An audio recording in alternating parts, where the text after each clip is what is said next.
बिस्मिल्लाहिर्रहमानिर्रहीम, अस्सलाम वालेकुम। पाकिस्तान और दुनिया भर में देखने और सुनने वालों को अब्दुल कादिर का सलाम।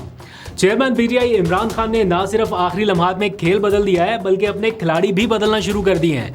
अब से कुछ देर पहले की जो लेटेस्ट अपडेट है, उन्होंने पार्टी का सेक्रेटरी इतलात का जो ओहदा है वो रऊफ हसन से लेके शेख वकास अकरम के सपोर्ट कर दिया है। अब से शेख वकास अकरम पार्टी के मरकज़ी सेक्रेटरी इतलात के तौर पे जिम्मेदारियां सर अंजाम देंगे। मीडिया में हालिया दिनों में उन्होंने पाकिस्तान तहरीक इंसाफ का मुकदमा बड़ी घन गरज से लड़ा है। आप इस तकरीरी को किस तरह से देखते हैं, ज़रा कमेंट सेक्शन में बताइएगा। और रऊफ हसन अब से सेक्रेटरी इतलात के तौर पर नहीं बल्कि पार्टी के हेड ऑफ थिंक टैंक के तौर पर काम करेंगे। इमरान खान की बराह रास्त हिदायत के नतीजे में बैरिस्टर गौहर की जानिब से 2 ताज़ा तरीन नोटिफिकेशन जारी कर दिए गए हैं।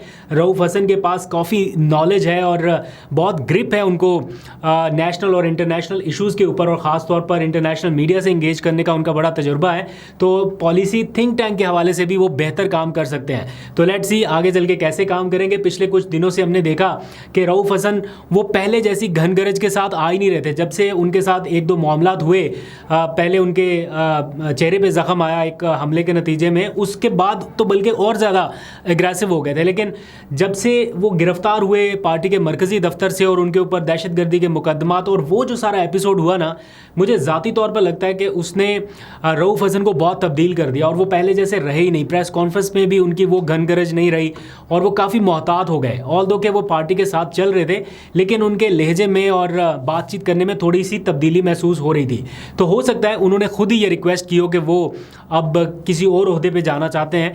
तो अब इमरान खान ने ये कर दिया है, तो देखते हैं कैसे दोनों काम करते हैं। आप इन तकर्रियों को कैसे देखते हैं, अपना फीडबैक ज़रूर दीजिएगा। आगे बढ़ते हैं, ज़रा पाकिस्तान की पॉलिटिक्स के ऊपर बात कर लेते हैं। ज़रा पिछले 24 घंटों में पाकिस्तानियों ने बनाया है एक नया रिकॉर्ड, यानी जितने डोनट्स पिछले 24 घंटों में पाकिस्तान में फ़रोख्त हुए हैं या खाए गए हैं, या ख़ास तौर पे एक शहर में या एक बेकरी से, वो अपने आप में एक नया रिकॉर्ड है। मैं उसकी बहुत ज़्यादा डिटेल में नहीं जाता, उस सब कुछ आपको पता है।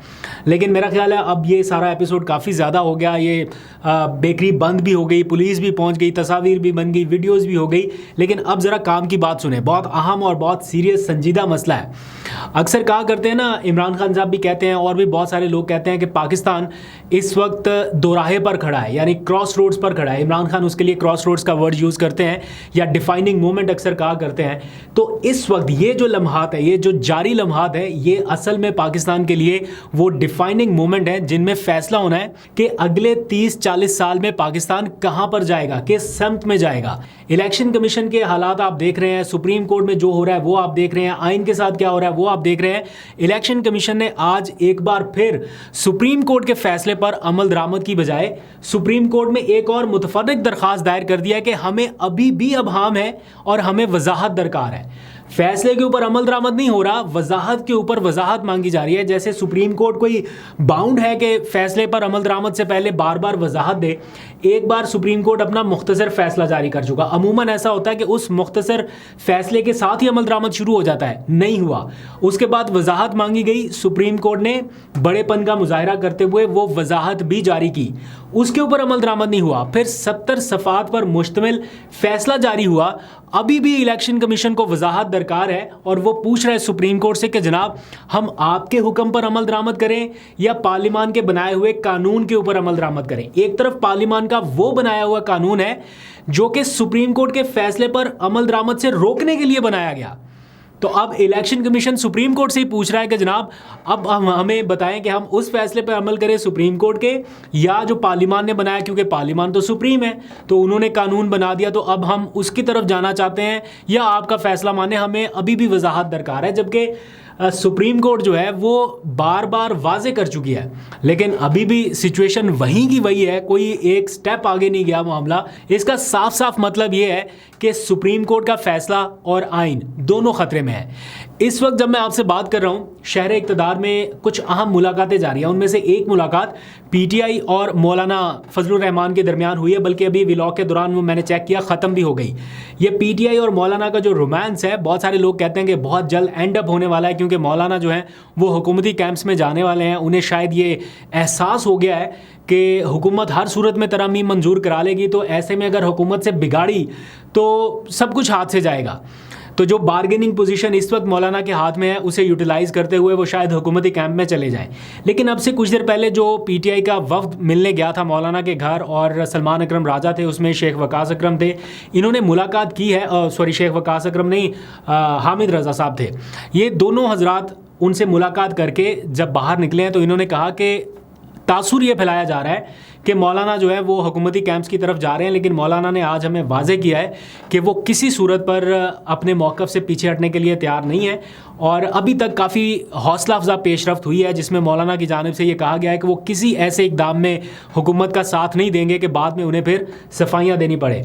और हामिद रज़ा ने और सलमान अकरम राजा ने काफ़ी मुस्बत और क्या कहते हैं पॉजिटिव पेशरफ्त बताई है इस मुलाकात के नतीजे में, और वो बल्कि दावा कर रहे हैं कि जनाब हुकूमत तरामीम मंजूर नहीं करा सकेगी। अब लेट्स सी आगे क्या होता है। हुकूमत भी अपना पूरा जोर लगा रही है, खामोश नहीं बैठेगी। अगले हफ्ते में वो कौमी असम्बली का सेनेट का इजलास बुलाने की एक और अटैम्प्ट कर रही है।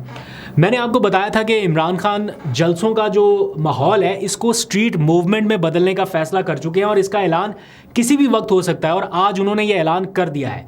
रावलपिंडी जलसे की जगह अब उसे एहतजाज का नाम दे दिया गया है, बजाय इसके कि इस बार फिर वो डिप्टी कमिश्नर दफ्तर के चक्कर लगाएं, फिर अदालत जाएं, फिर डिप्टी कमिश्नर दफ्तर आएँ और फिर एट दी एंड उन्हें कोई मवेशी मंडी मिल जाए फिर जलसा करने के लिए, और फिर कहें कंटेनर खड़े करके और सारी रुकावटें खड़ी करके कि देखें जी इनके पास तो बंदा ही कोई नहीं आया। तो इमरान खान ने अपनी स्ट्रैटेजी बदल दी है। वो कह रहे हैं कि अगर जलसे की इजाज़त नहीं है तो फिर हम एहतजाज करेंगे, और उसी जगह पे, और उन्होंने रावलपिंडी का जो जलसा है उसको एहतजाज में कन्वर्ट कर दिया। यानी एहतजाज के लिए तो आपको एनओसी या उसकी ज़रूरत नहीं है ना, जलसे के लिए तो चले आपको डिप्टी कमिश्नर की इजाज़त चाहिए। तो बजाय इसके कि इजाज़त लेके आप शहर के बाहर जलसा करें, बगैर इजाज़त के आप उसी जगह अपना एहतजाज रिकॉर्ड करा दें। ये इमरान खान की स्ट्रैटेजी है, और उन्होंने एनओसी लेने से इनकार कर दिया है। बल्कि एनओसी के हसूल के लिए जो रावलपिंडी बेंच में एक दरख्वास्त दायर की गई थी पीटीआई की जानिब से, उसे भी वापस लेने का हुक्म दिया है कि ये दरख्वास्त भी वापस ले लें, ना डिप्टी कमिश्नर के पास जाएं, ना अदालत के पास जाएं, सीधा आपको आइन ने हक दिया एहतजाज करने का, आप एहतजाज करें। क्योंकि इस वक्त ये इजाज़तनामे और ये सारा माहौल ही नहीं है। इस वक्त तो वो मैंने जैसे बताया ना, क्रॉस रोड जैसी सिचुएशन है कि आइदर दिस वे और दैट वे, आपको फैसला करना है। तो इसलिए अब मैसिव एहतजाज की तरफ जाना चाह रहे हैं। तो अब कल और परसों 2 दिन भरपूर एहतजाज होगा। हो सकता है इसको आगे भी बढ़ाया जाए, क्योंकि 2 दिन के एहतजाज से ही तो सारा मामला नहीं पलट जाना, लेकिन मोमेंटम ज़रा बिल्डअप हो रहा है। कल पीटीआई का जो वकला विंग है वो सुप्रीम कोर्ट के सामने भी एहतजाज कर रहा है। आज रेड जोन के अतराफ में मैंने देखे पहले से जो कंटेनर मौजूद हैं वो अभी तक उसी जगह पर है। हो सकता है कल तक पूरा रेड जोन जो है वो उसको सील कर दिया जाए, या सुप्रीम कोर्ट के आसपास लोगों को जाने की इजाज़त ना हो। फिर हफ्ते के रोज़ तो ऑब्वियसली रावलपिंडी में एहतजाजी मुजाहरे की कॉल देकर इमरान खान ने मुज़ाकरात के सारे रास्ते ही बंद कर दिए हैं, दरवाजे ही बंद कर दिए हैं। आज भी अडयाला जेल में उन्होंने साफ़ियों से गुफ्तगू की है, और उन्होंने एक बार फिर खुलकर बताया है कि जिनसे वो मुज़ाकरात करना चाहते थे उनसे मुज़ाकरात का कोई फ़ायदा नहीं है। और ये बात साबित हुई है 8 सितंबर के जलसे के बाद, क्योंकि उन्हें ये एश्योरिटी मिली थी, उन्हें ये गारंटी दी गई थी कि बगैर रुकावट के जलसा होगा। लेकिन इमरान खान ये समझते हैं कि उनके साथ की गई कमिटमेंट्स को पूरा नहीं किया गया। इमरान खान ने आज बातचीत करते हुए कहा कि 8 सितंबर के जलसे के बाद वाजे कर चुका हूं कि हम किसी से कोई मुज़ाकरात नहीं करेंगे। सहाफ़ी ने बल्कि उनसे पूछा कि रऊफ़ हसन तो कहते हैं कि हम जनाब इस्टेब्लिशमेंट से मुज़ाकरात करना चाहते हैं और यही हमारी पॉलिसी है, बल्कि हमें जल्द या बदेर ये करने पड़ेंगे।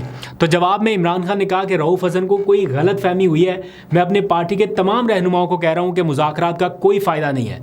फिर सहाफ़ी ने उनसे सवाल पूछा कि क्या अली अमीन गंडापुर के लिए भी यही हिदायत हैं कि मुज़ाकरात ना करें, क्योंकि आज आके एक रास्ता या एक कॉरिडोर जो भी खुला है इस्टेब्लिशमेंट से बातचीत के लिए वो अली अमीन गंडापुर का है, क्योंकि वो एक आइनी पोजीशन पर हैं, वो बातचीत कर सकते हैं। तो इमरान खान की जानिब से कहा गया कि मैंने सबको ये हिदायत दे दी हैं कि अब मुज़ाकरात का कोई फ़ायदा नहीं है। 28 तारीख को रावलपिंडी में जलसा नहीं बल्कि हम एहतजाज करेंगे, और हम Lahore high court Rawalpindi bench से अपनी दरख्वास्त वापस ले रहे हैं, क्योंकि हमें मालूम है कि इन्होंने जलसे की इजाज़त नहीं देनी, और अगर देंगे भी तो शहर से बाहर देंगे। तो इसलिए हमने फैसला किया कि जलसे की बजाय अब रावलपिंडी में हफ्ते को भरपूर एहतजाज किया जाए, जबकि हमारे वकला सुप्रीम कोर्ट के बाहर एहतजाज करने जा रहे हैं कल। तो ये इमरान खान साहब की स्ट्रैटेजी है। आगे बढ़ते हैं, ज़रा सुप्रीम कोर्ट की तरफ आते हैं। काजी फाइज ईसा की मुद्दत मुलाजमत का आपको पता है आखिरी महीना शुरू हो चुका है, यानी आखिरी 30 रोज़ इस वक्त शुरू हो गए हैं। अमूमन आखिरी दिनों में जो बड़े बड़े ओहदे पर मौजूद लोग होते हैं ना, वो ज़रा ठंडे हो जाते हैं, बड़े फैसले नहीं करते या बहुत ज़्यादा एग्रेसिव नहीं होते, वो बिल्कुल ऐसा हो जाता है जैसे बस अब वो जाने की तैयारी में है। लेकिन काजी साहब जो है वो मज़ीद अग्रेसिव नज़र आ रहे हैं हर आने वाले दिन के साथ। आज अपने साथी जजेस से मुतालिक उनका जो एक जवाबी ख़त सामने आया है, उसमें जो महसूस हुई नाराज़गी या गुस्सा, ख़ास तौर पर उनके बाद आने वाले सीनियर तरीन 2 जजेस के बारे में जो लिखा गया, उसको लेके काफ़ी तबसरे और तज्जिए हो रहे हैं। कुछ लोग तशवीश का इजहार भी कर रहे हैं। तो बहुत सारी चैम गोइयाँ इस वक्त वफाकी दारुल-हुकूमत में जारी हैं। आज पाकिस्तान तहरीक इंसाफ ने वो प्रैक्टिस एंड प्रोसीजर तरमीमी ऑर्डिनेंस जिसके वजह से जजेस के दरमियान ये तनाज़ा बना है, उसको भी सुप्रीम कोर्ट ऑफ पाकिस्तान में चैलेंज कर दिया है। अब सुप्रीम कोर्ट में चैलेंज करना और वहाँ के चीफ जस्टिस काजी फायज़ी साहब, ये एक रस्मी सी कार्रवाई तो हो सकती है, मुझे नहीं लगता कि इससे कोई बहुत बड़ा फ़ायदा हो सकता है पीटीआई को। इमरान खान और बुशरा बीबी के हवाले से थोड़ी सी बात करते हैं। उनका जो तोशाखाना 2 केस है, जो कि ख़त्म हो जाना चाहिए था जब नैब ने कहा कि जनाब हमारी जुरिस्डिक्शन में ये अब आता ही नहीं है, जब से वो नैब तरामीम मंजूर हुई सुप्रीम कोर्ट से, तो उसके बाद तो ये केस ख़त्म हो जाना चाहिए था। लेकिन ये केस फिर आगे बढ़ा दिया गया FIA की तरफ, फिर ये एक जज से स्पेशल जज सेंट्रल के पास चला गया। अब उन्होंने तोशाखाना 2 केस में फ़र्द जुर्म आयद करने के लिए 2 अक्टूबर की तारीख मुकर्रर कर दी है। तो 2 अक्टूबर को अब इसके ऊपर फ़र्द जुर्म आयद होगी और फिर आगे ये केस चलेगा, ट्रायल होगा, और सो ऑन जो मामला चलता आ रहा है। तो ये बड़ी बदकिस्मती है कि एक मुल्क में साबिक वज़ीर-ए-आज़म, उसके ऊपर इतने मुकदमात हैं, एक मुकदमे से निकल कर दूसरे, दूसरे से निकल कर तीसरे, और ये ट्रेल जो है वो चलती जा रही है, ख़त्म होने में नहीं आ रही। एनीवेज़, अभी तक के लिए इतना ही। जो भी अपडेट होगी वो आपको बताऊंगा, लेकिन आप लोगों की याद दहानी के लिए कि ये आप लोगों के लिए डिफाइनिंग मोमेंट है। लेट्स सी आप कैसे फ़ैसला करते हैं। अभी तक के लिए इतना ही। अल्लाह हाफ़िज़।